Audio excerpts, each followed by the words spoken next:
Hi, everybody. Welcome and thank you so much for joining us here tonight for our event with two brilliant authors, Tao Lin and Tommy Orange, to celebrate Tao's just out new novel, Leave Society. My name is Evan Karp. I'm the events manager for Booksmith. We're an independent bookstore in a mainstay of San Francisco's Haight-Ashbury district since 1976. Without further ado, I'm happy to introduce tonight's stars. Tommy Orange is a graduate of the MFA program at the Institute of American Indian Arts, an enrolled member of the Cheyenne and Arapaho tribes of Oklahoma. He was born and raised in Oakland, California. Tao Lin is the author of the memoir Trip, the novels Taipei and Richard Yates and EEE, the novella Shoplifting from American Apparel, the story collection Bed, and the poetry collections Cognitive Behavioral Therapy and You Are a Little Bit Happier Than I Am. He was born in Virginia, has taught in Sarah Lawrence College's MFA program, and is the founder and editor of Moo Moo House. Y'all show some love for Tao and Tommy in the chat. Tao, congratulations on the book, and we're very happy to have you back here with us tonight. Tommy, thank you so much for leading the conversation. Yeah, thank you for having us. I think so. Hey, Tao. Hey. We're saying hi again, but I guess that's how you do it. So I think a good place to start, since you are in Hawaii on the other side of the island from Terence McKenna, and I feel like, I've been reading your books for a while, and I feel like there was a paradigm shift in both you as a person and therefore, because of the nature of the way you write, the narrators in your book, in Trip and in this, which feel like, companion books in a way.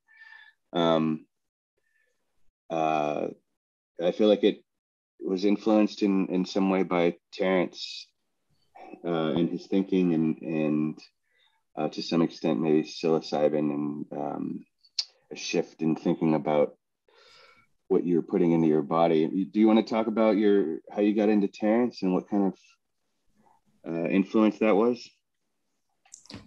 Yeah. I encountered Terence McKenna in 2012 at a point in my life when I was feeling I'd reached a kind of bottom with pharmaceutical drugs and a bleak worldview, which I felt was just existentialism. And then the first thing by Terence McKenna that excited me was his view of the future, or of now also, of history. He thought, based on his observation, that things keep getting more complex in an exponential manner. He felt that humans were near a singularity that was unimaginable. Like, he thought maybe we would become an organism made out of all of us and enter another domain called the imagination, maybe. And it was just a compelling, positive and optimistic view of the world that I found compelling. And at a time when I felt I couldn't find any meaning, he just had a lot of convincing meaning. And then another thing he promoted a lot was psychedelics and also nature and learning. And I got really into all those things. And then I wrote my previous book, Trip. And then since Trip focused on psychedelics in my recovery. And I would say that this novel, Leave Society, focuses more on natural health, things like diet and exercise. And it also focused on literature's role in my recovery, in terms of the character taking notes all of the time and then writing about his experiences with his parents. I feel like I'm making sense. Did you ever get into the Psychedelic Salon? Yeah. With Lorenzo. Yeah, I remember you mentioned you listened to that on Twitter. You said that you got into Terence McKenna in like 2007. I'm interested in how you got into him and what you got into him. Well, this leads me to another question I have for you. For me, I grew up, my parents met in Native American church, which is, taking peyote, and it's a religion that goes back in Mexico, pretty far back in indigenous groups there, and was brought up by Connor Parker, a Comanche guy, in like the late 1800s. And there was this, at a time when they had done the massacre at the ghost dance, and they were banning all sorts of our old ways, of Native people's ways. They were making illegal. And so this religion sort of like was born in that time when people needed to kind of reconnect to medicines and to ceremony. And my mom was a wandering white hippie from Oakland, and my dad grew up in Oklahoma in this ceremonial way. And they met at this peyote commune. And so that the context for me being alive began sort of in that, in that place. And so I grew up, my dad was what they call a road man. And so he would go around and, he would run ceremonies. So knowing from an early age that he was a peyote, person, like he used peyote as medicine, and then having sisters that were pretty wild in their teens and used a lot of drugs, I felt from an early age that I was going to be pretty liberal in my experimentation with drugs, and then proceeded to do that. And so I always loved mushrooms, and in just looking for who writes about mushrooms, there's a very limited field, and Terence McKenna is the number one guy. He's pretty much the only one that's written about it in a comprehensive way, with like Food of the Gods, and his brother also a little bit to some extent. But I just happened to love mushrooms specifically, and then Terence was the first person you find if you're looking for it. So I was wondering, that's my sort of background and context in terms of drug use and going at drugs in a very particular way. What was your path? Because it seems like you have an unconventional relationship to taking drugs, before and then after and during the recovery. There's a sort of liberal use that some people would find scary or not normal, or all these different words, because it's not conventional. And there's a history of humans using drugs in a similar way to the way you talk about them, but in modern day, it's either like you're sort of a misfit or crazy or all these other negative names. Yeah. I didn't use any drugs besides caffeine, and just caffeine, until I was around 26 or so. And then I tried Adderall around then and liked it a lot. And then started trying a lot of different pharmaceutical drugs when I was like 27, or in 2010. I remember the dates better when trying to think about my history. And then for 2 or 3 years, I was mostly really excited about drugs and just thinking about them all the time. And then going on a lot of highs and lows with various pharmaceutical drugs. And during that time, I also tried LSD and mushrooms.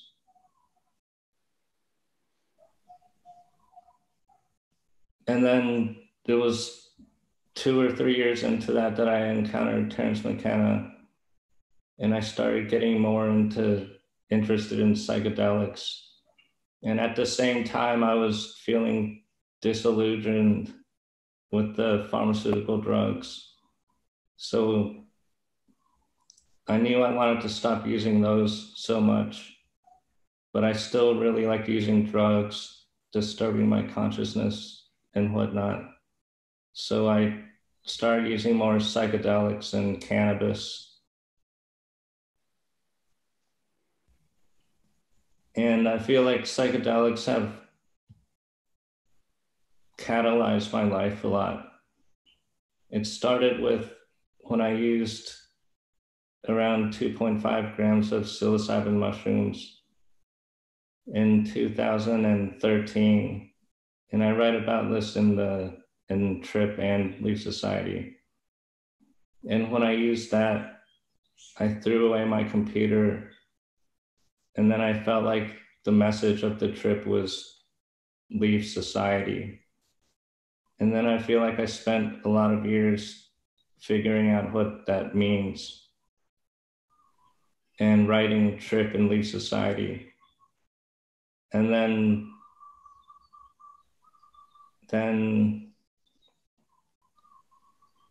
I've mostly just been using small amounts of psychedelics like the past 5 years. And I'm just trying to get more stable emotionally and just energy wise. Mm-hmm. So I've only used small doses of LSD and psilocybin since then. And now I eat cannabis once a day, a small amount. And I use caffeine and kratom. And I'm just trying to control things now and gradually reduce, I feel like. Mm-hmm. Yeah. So in Leaf Society, you talk about a lot of different societies, and specifically, like goddess worshiping partnership societies, and you're citing all these ones that existed before and that we live in this dominator one. Can you talk about your research and how much reading goes into, like, what's the process like? Because I know when I'm in the thing that I'm working on, there's this historical piece and there's all these rabbit holes you can fall down. And then sometimes even like not doing enough writing and getting way involved in the research can feel like an excuse not to write sometimes. What is research like for you? Because you do pretty extensive, you have a pretty extensive amount of references to work, to books themselves in Leaf Society, but then also just all these facts about prior civilizations.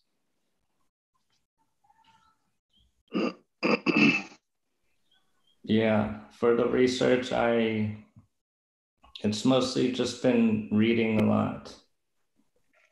And some of the reading came naturally because in the book, I talk about how when I saw one of my teeth was turning black, I went on Amazon and searched natural cure tooth decay and got this book, Cure Tooth Decay. And then a lot of books were like that, where I had some kind of health problem and I was researching that and found it. But then Cure Tooth Decay also led me to this book, Nutrition and Physical Degeneration. And in that book, this dentist in the 1930s, he went around the world to all these indigenous tribes and also to traditional societies. And he found that because of their diet, they had little to no tooth decay. But then when they would switch to a modern diet, they would start having tooth decay, and their children would be physically degenerate in various ways. And that, yeah, like cure tooth decay led to that. And then I also wanted to learn more about indigenous people, partly through that, and also Terence McKenna talked about them a lot. And then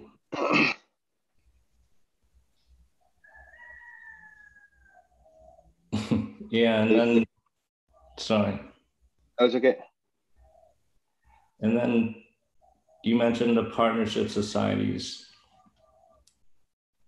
Terence McKenna also talked about that. He would talk about how people used to take psychedelics regularly, and that gave them more of a partnership style.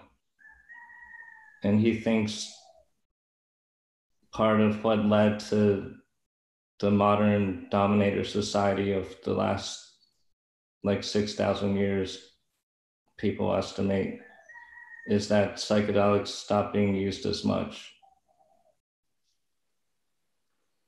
He also had a theory about the evolution of consciousness coming from, at low doses, psychedelics sharpened visual acuity, and he related that to certain like groups in the savannas when they dried up and there was the conditions for mushrooms. They would have been better hunters, and I think that their sexual activity would have increased at low doses of mushrooms. He talked about that being sort of the possible birth of consciousness itself. So there's a part where I think you have Kay tell Lee that reading the what is it called, cure tooth decay? Yeah. I think she says it was giving her hope, and it was just the perfect example of like this thing that you do throughout your work. Just these really subtle humor things that it feels it's always difficult to talk about how to achieve humor in writing, but it happens throughout this book, and often in family moments. There's humor and tenderness that goes through the dog character Doo. I'm just wondering how you think about, does the humor happen naturally when you're writing? It just sort of comes, and you sort of use this word zany also across your work in a really fun. Whenever I see it appear, it always makes me laugh inside. It's not laughing out loud, but these quiet laughter things that happen inside that's specific to the reading experience. Can you talk about humor in your work and how you think about it? Yeah, I do try to have humor in my work, and I really enjoy reading humor or work with humor in it. Rereading your book, I've been noticing again how funny it is to me. And I feel like part of it is just showing something as it really happens. I feel like often the humor is there in like realistic dialogue or just behavior. People act in ways that are funny to observe, I feel like. But I wanted to ask, I'm curious about your drug history, but that's such a big topic. Maybe you could just tell me about your psychedelics history. Sure. Yeah, so I started going to raves. I got kicked out of high school. I went to a private school. I got kicked out, and my parents had divorced, and things were pretty chaotic at home. And I started going to raves.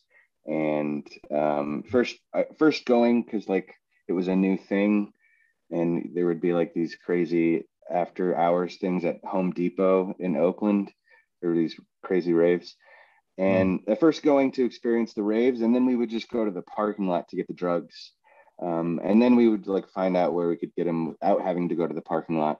And for a while we were like twice a week, sometimes getting these star-shaped pasta noodles off 38, this guy on 38th in Oakland, that were soaked in acid.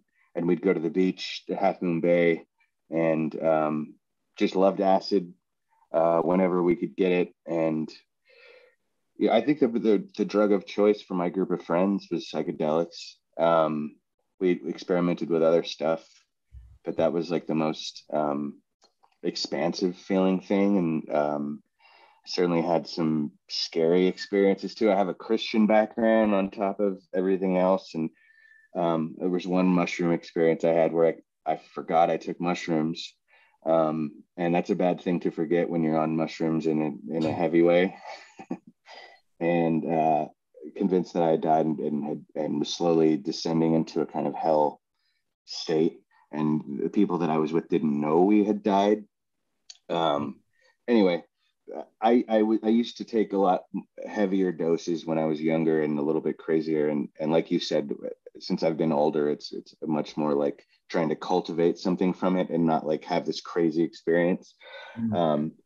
So yeah, and then I spent some time in ceremony and taking peyote ceremonially through Native American church ceremony with my family, and ultimately decided that was not my way. It's a pretty intense thing to stay up all night, and you know, a lot of people are praying and singing, and I just ultimately decided it wasn't for me. But yeah, it started out kind of in a lost phase in my teens, and figuring out that I really liked psychedelics. That's kind of all there was to it. Interesting. That seems pretty early to be getting into psychedelics. Yeah, I was probably like 16 or 17 when I first. But like I said, when you have a background of like, you know, that one of your parents regularly uses peyote, it changes the way you think about the idea of taking it. My sister, like her drug of choice when I was 15, 16 was PCP. She was like a heavy PCP user, and that's just crazy. So like the context for which the way I thought about drugs and drug use is different than I think a lot of other people, because it was just, you know, something that I was around and knew people in my family like experimented with. And so I think, yeah. Yeah, you've mentioned to me that your next novel, you mentioned something about it being maybe a drug novel, you said. Yeah, it sort of is, you know, it's about, because it follows up There and sort of recovering from what happened at the end of There. And one of the characters gets shot and then gets addicted to painkillers, and then he gets in with a kid at school who has access to this other drug that I'm sort of making up, but that's related to opioids in a way, but has kind of a psychedelic element to it. And so that's part of what the book's about, is you know, the relationship to addiction as it relates to trying to heal, and what people go to when they're trying to heal can lead to addiction and that kind of thing. So in that way, that's what, you know, there's not that many books that try to capture the drug experience. And I've always appreciated your work for that.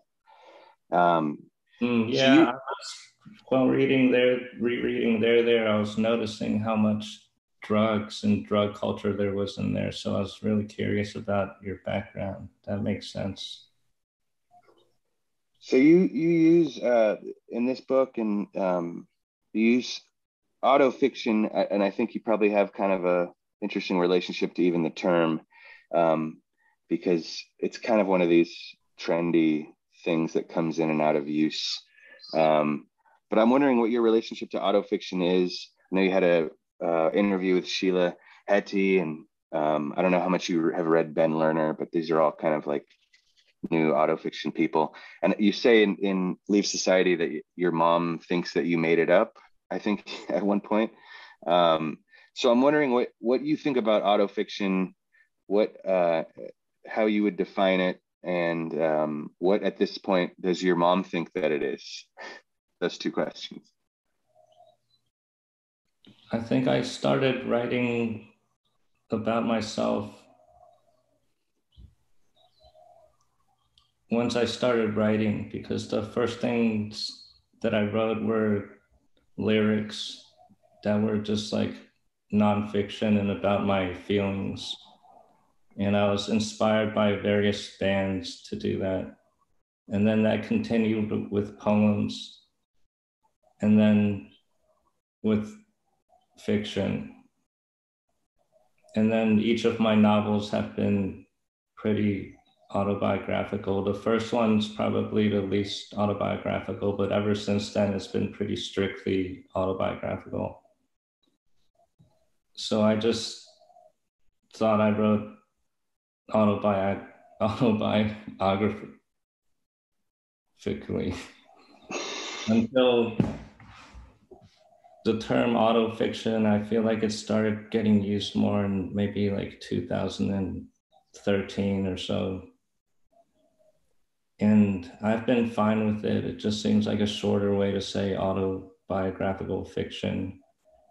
Mm-hmm. But I feel like critics have defined it more specifically than just autobiographical fiction. Something about how it has to be a writer who's writing about him or herself, I think. Like if they're a writer, if the character's a writer, then it's like closer to this autofiction thing, the way people talk about it. Yeah. I could see that. And then, but with this book, I feel like something different that I've been doing is including a lot of my research from nonfiction books and writing that in a way where it'll be just the same as nonfiction. Like I'm not making anything up and I'm referencing things specifically. There's this thing that you do. This is there's a lot of small, wonderful things that happen, like the micro fireflies, and there's a lot of like internality, and but there's this thing that you do that I think you've described before, that happens a few times in Leaf Society. It's called flapping, and I think in another book you've described what it is, but I just love to hear what it is, because you just sort of say it and then leave it alone. And I would love to hear what the flapping is. Yeah, it's just, I can show you actually, if I get enough room here. It's just doing this. Was that what you pictured? Yeah, I think so. I think it was something like that. Yeah, and I think there's a flapping also, I think, and it's a term that some kids with autism do. I feel like it's something like this. Yeah, it's not that one. But I want to ask you, go ahead. What do you think about the micro fireflies? I think it's really cool. I mean, I think you posit like that a couple different theories about what it could be, and like sort of alien pollination or something. And I, it's one of those things that I think a lot of kids from when they're young wonder. But you explain how it's not the thing that people have written about. Like Ben Lerner has written about it. He wrote about it in, I think, his latest one, which is like the floaty things when you close your eyes. Yeah. And this is something a little bit different. But I think I loved that you were exploring it, because there are a few weird internal things that happen when you're a kid, there's little mysteries that people let go of thinking about. And I just love that you explore them in your work, because they feel so real when you're young, and then people think they're inconsequential. And so I love the idea of musing about them. Yeah, it's this thing I noticed where if you're looking at the sky, there seem to be like really tiny fireflies that flit around. And then I told my partner about them, and she says she can see them too. But out of all the people who've read the book, only one person has told me that they've seen these things. It's my friend Sam Pink. And he said he's seen them since he was a kid and told some people about it, but then didn't tell people about it because people thought it was just drug related or something. I had this thing happening since I was a kid that I've never told anybody about until right now. And it happened again when I was older, but it happened more frequently when I was younger. And it had to do with an expansion and contraction as a feeling and as a visual, that it was not related to breathing, but it had to do with like a bigness and a smallness, and sort of a kind of breathing that was happening with thinking that I always wondered about. And it was definitely not drug induced. It was something that I noticed when I was a kid. It was like the breathing version of thinking, and it would sort of expand, and you could catch ideas that were a bigger scope, and then it would sort of shrink down, and it would do that in this weird way. Like I said, it happened a few times. I played roller hockey pretty seriously for a little while in Oakland, and I would notice it sometimes after exercise, or after playing hockey. I'd notice it, but it felt like another one of those weird things. That's interesting because I feel like I've noticed this visual thing sometimes if I close my eyes, like something contracting and expanding, and then like a breath or something. I haven't thought about it in terms of thoughts, like how much you can think, like you said, but I've sometimes when I close my eyes, I've noticed something like a shape doing that. Yeah. So you have lots of amazing scene work in Leaf Society, and specifically with the parents, Lee's parents, and the sort of insistence that they're bickering and not fighting. Could you talk about that? Yeah. Also very funny. Yeah. While writing it, I tried out using, instead of bickering, I tried quarreling, arguing. I can't remember the other ones I tried, but then bickering, I ended up liking the most, partly because it feels kind of belittling. And if you're bickering, you feel more self-conscious than if you're just arguing, I feel like. And then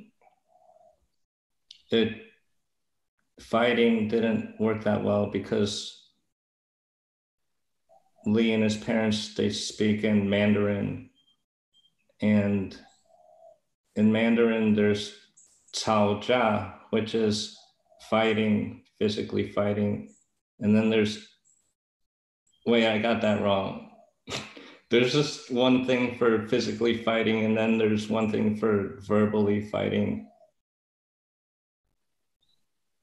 So if I, in English, had put fighting,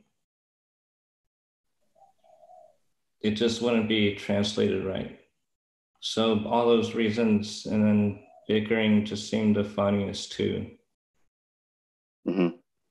Yeah, and you mentioned something about scenes. Oh, just there's so many scenes where that is the content. There's this bickering that between all three of them that's just so charming and funny.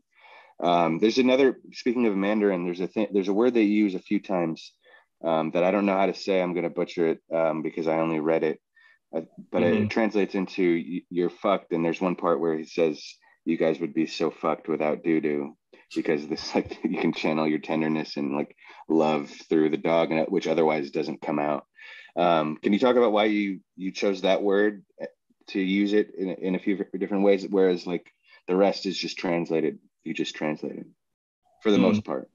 Yeah. There's a few words where I put the Mandarin, and thanks for noticing that one. I feel like I haven't talked about that, or no one has asked about that. And it's in Mandarin, it's Bu Xing Le, and it's something my parents say a lot. And it just means fucked or doomed. Like they'll say that this restaurant is that, bushing or whatever. And then they've done this my whole life. And then in my like mid to late 20s, I feel like I started saying things were fucked, just using that expression a lot. And then at some point I realized my parents had also been saying that their whole lives, and I was amused by that. Yeah, the character D was saying that without doo-doo, his parents would be fucked, and his mom like agrees with him. You have a dog? Yeah. Yeah, there's three. There's a 10-year-old boxer that we got in Oakland when we first moved in together, and another dog we got from the pound in Stockton, and then one we got during the pandemic who you may have heard crying a little bit ago. She's got a lot of anxiety because, I think being a pandemic dog means you always have your owners around because we didn't go anywhere.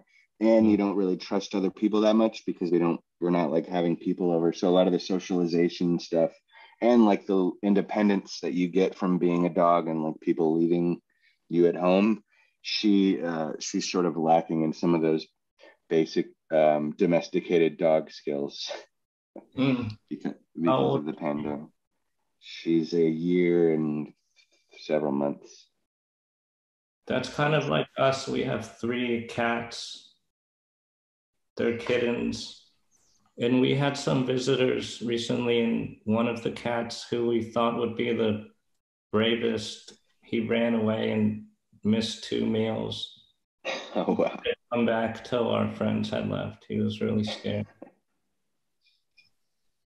How has the pandemic been? How have you fared? I fared well. I've been in Hawaii. I came here to house sit in January of last year. Oh, so you've been there the whole time? Yeah. Oh, wow. And I haven't been anywhere else, so I can't really compare. I've been wanting to go back to Taiwan to see my parents because I usually visit them once a year, but because of the virus, I haven't gone yet. Yeah. I wanted to read, before we get to the question, I wanted to read 2 parts and then have you talk about them a little bit that I just loved. Okay.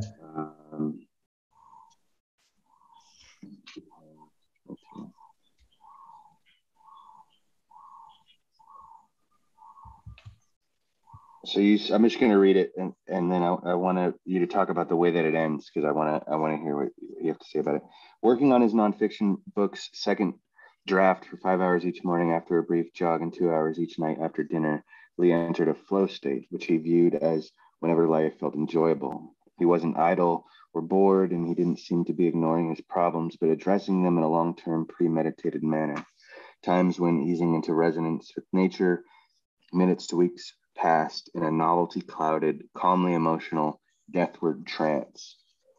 So I just loved that description of getting into this work state, but also the ending. Why deathward trance?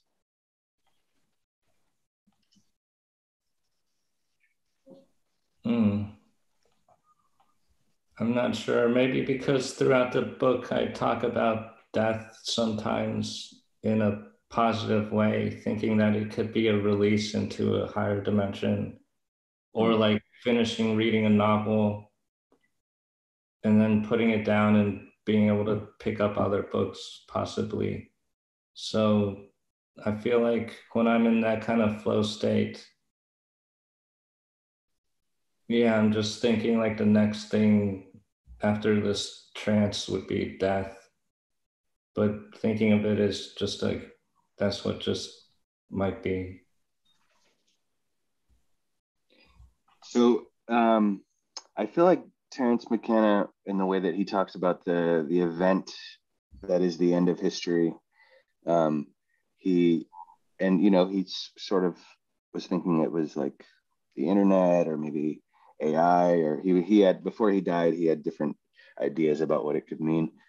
Do you feel, and you have some like things that you bring up that it could be in entering the imagination, or on 228, you talk about um, holding sufficiently detailed eons and emotion awareness to invoke a wheel-like property, making the planet roll out of its ontology. I loved that. Do you feel like you believe something like that we could be headed toward it? Because a lot of people, especially during the pandemic, have this we're fucked sort of feeling. And Terrence's view always seemed to be like, everything seems to indicate where it's a culmination and it's an event, and we've been building towards a complexity. And at times you sort of pose that like some horrible thing could happen and we could return to, a state that's like the 1700s or whatever, states that we've been in before catastrophes.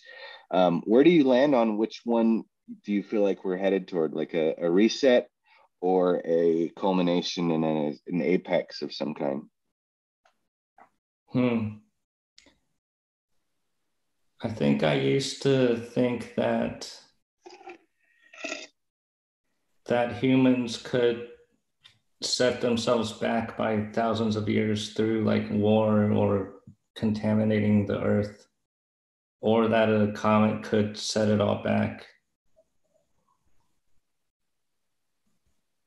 But then from Terence McKenna's influence, I felt like also something unimaginable could happen within like decades or centuries. But then since finishing Leaf Society, I've been learning more about aliens and UFOs. And now I think aliens are going to be involved with whatever humankind does next.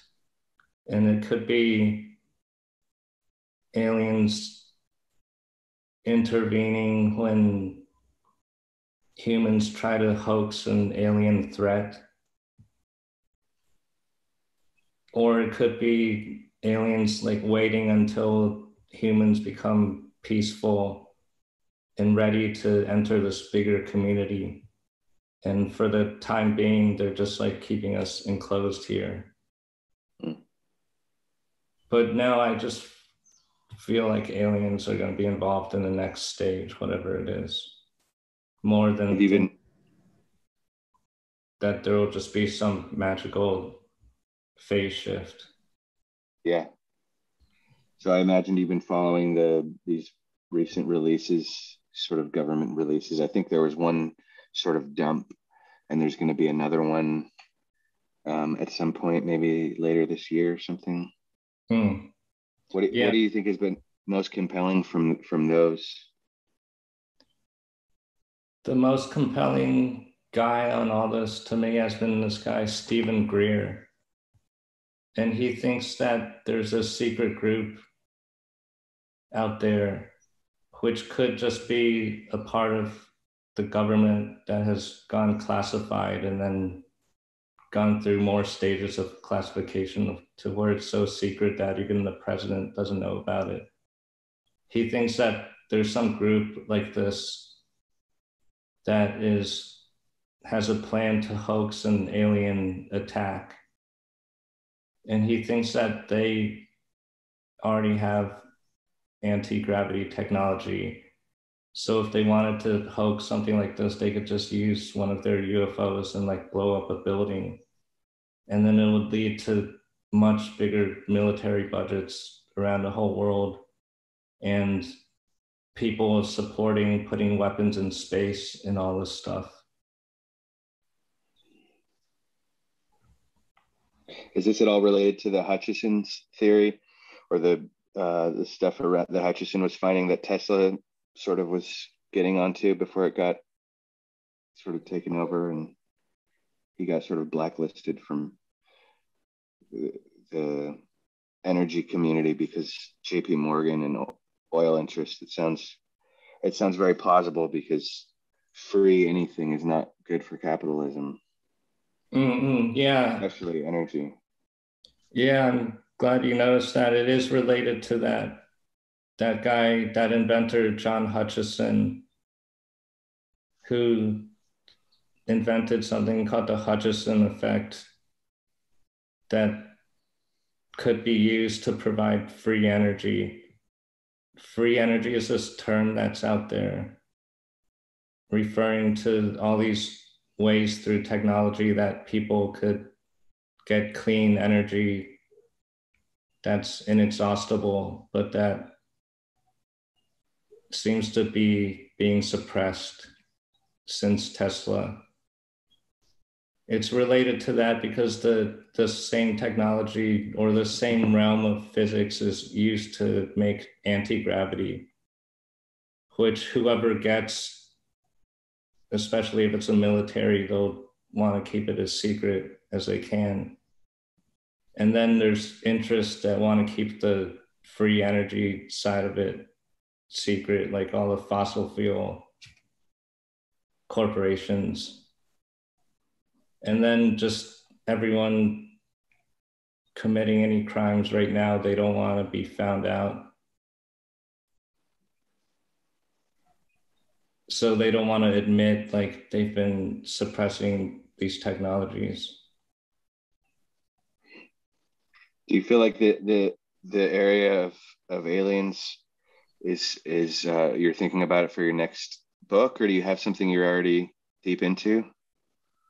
Yeah, it could be the aliens. That's the thing I've worked the most on. I just have been researching, reading books, and taking notes on the books and thinking about if I want to write it as a science fiction novel and go into the future and try to imagine what's going to happen, or a nonfiction book. I'm not sure yet. There's a lot of cool stories in North American Native and Indigenous communities around the world of weird stories that seem to point to aliens. If you haven't already got into that area of research, there's some pretty cool stuff that I've heard. Yeah, I've read about the Dogon tribe seeming to know about Sirius being 2 or 3 stars a long time ago, and they say that people from there visited them. Mm-hmm. What's something else that you've heard like that? The Pleiades, there's some knowledge of the Pleiades stuff. And there's just different tribes that their creation story has to do with coming from the stars, and very specifically pointing to that our origin is not here but out there, that kind of thing. Mm-hmm. But yeah, Pleiades, if you look up Pleiades and different native tribes, there's certain connections that I've seen. I haven't done that much research, but I think we should try to get to questions if Evan wants to come in. I don't know where those are. Yeah, thank you both. This has been a great conversation, and thank you all who have asked questions out there. There's a lot of great questions. I don't know that we'll get to all of them, but we'll do what we can, and feel free to continue to ask in the chat. I think the first question I want to ask is from Ishak, who is wondering, Tao, are there any topics you feel you've learned too much about? I don't think there are. There's topics I've learned too much about to talk to certain people about, or to mention in certain places. But that's like almost everything that one learns. Like after learning it, you can't just bring it up to everyone, But yeah. Thank you, Tao and Ishak, for the question. The next question I want to ask is from Sadar, who is wondering, how you balance stream of consciousness versus structure in your novels, specifically in Taipei and EEE. I feel like in Taipei, I didn't use stream of consciousness. I was really concerned with not making it something that seemed spontaneously written. I feel like I've only written stream of consciousness in maybe a few poems and just left it there and published it. In all my fiction, it always feels really not spontaneous. Like with Leaf Society, the main process was editing down a lot of notes and choosing what to include and gradually taking out parts.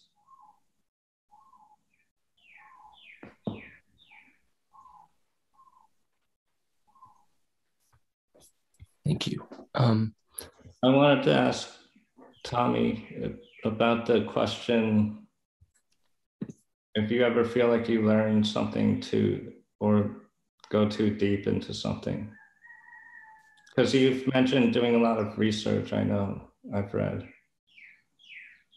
I mean, I think if the person asking the question was, if it was about like to some point of like dangerous or like becoming involved in something that would put you in danger in some way, and definitely not there. The historical stuff that I've got into can be like dark and you know, just like heavy subject matter, and that can be too deep into something. Like, for instance, the boarding schools, the Indian boarding schools. My tribe is sort of at the origin story of the boarding schools in the United States. They took all these Cheyenne prisoners from Oklahoma to Florida and had them in this prison castle. And the founder of the first or the biggest boarding school, Richard Henry Pratt, was the jailer at this prison castle. And he took his 3 years with these prisoners. They weren't all Cheyenne. There was about 60 of them, and half of them were Southern Cheyenne from my tribe specifically. And he took that experience of having them as prisoners and used it as a model for the school. These schools, a lot of it's coming out in the news now, like how many child cemeteries there are at these schools. And they were like cultural genocide schools. There was like, it was kill the Indian, save the man was the campaign. And so getting into that history and sort of my tribe being at the origin story of it was going pretty deep into it, but never in any information that I felt like would put me in danger or anything like that. Mm-hmm. I want to clarify the person who asked the question, in case this is helpful, clarified. They meant more like an unhelpful amount of learning something. For instance, the knowledge gets in the way of a simple joy or something more banal or low stakes like that. If either of you have anything to add, of course, please feel free to do that anytime. Thank you, Ashok. I'm not sure. I mean, I think research for me, it definitely includes getting distracted, and like something can be really fascinating that I don't use at all, that I'll just sort of dig way too deep into. So that definitely happens to me.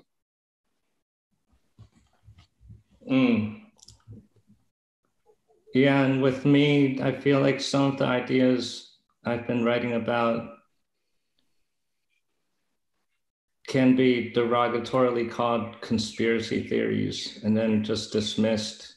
So I feel like I have to be careful with that, because I'm trying to convince people that I'm convinced by certain things. I don't want them to think I'm a nutcase. And then sometimes reading something too upsetting that's also considered a conspiracy theory can cause me to go beyond a certain boundary that I might normally have and start telling people that don't believe me. And that's not helpful, I think. So, yeah.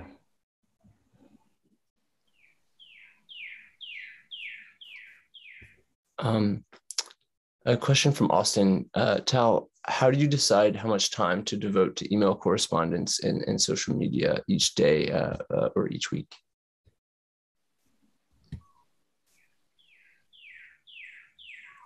I don't have a set amount of time. I've just been judging it day by day, I think. For each day, in my notes, I have a to-do list. And then I might have some main task like writing something that I might have a amount of time I've allotted to it. But other than that, with email and social media, with social media, I'm always trying to use it less. And with email, I just judge it day by day. What about you, Tommy? Yeah, similar. I mean, I don't, there's definitely like morning and night are my better writing times. So I try to make sure I get the writing in during those times. And I definitely need to keep believing in the work to be able to work. And I found that morning and night is when I can believe the best. And there's like these dead zones during the day where I feel like I hate all of my work. Email, I just answer what is necessary for, different events. And I don't have extensive correspondence on email. And with social media, it's very minimal.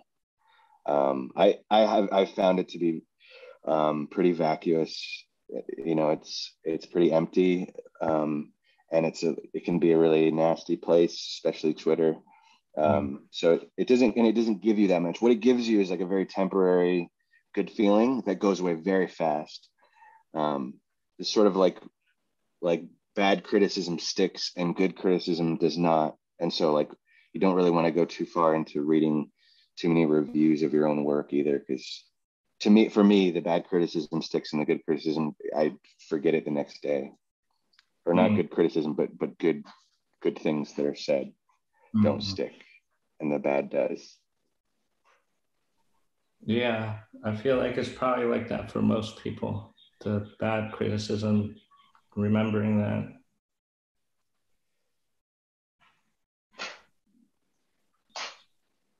You had a good New York Times review that I read, so I wanted to say congratulations for that. Oh, thank you. Yeah, that was pretty good. She had a lot of good things to say about it. Yeah, I was glad about that. We're at time, I think, but if you don't mind, I'd love to just follow with that point and just ask, Tao, is there anything that folks haven't picked up on that yet that you would like to discuss more about the book or to talk more about?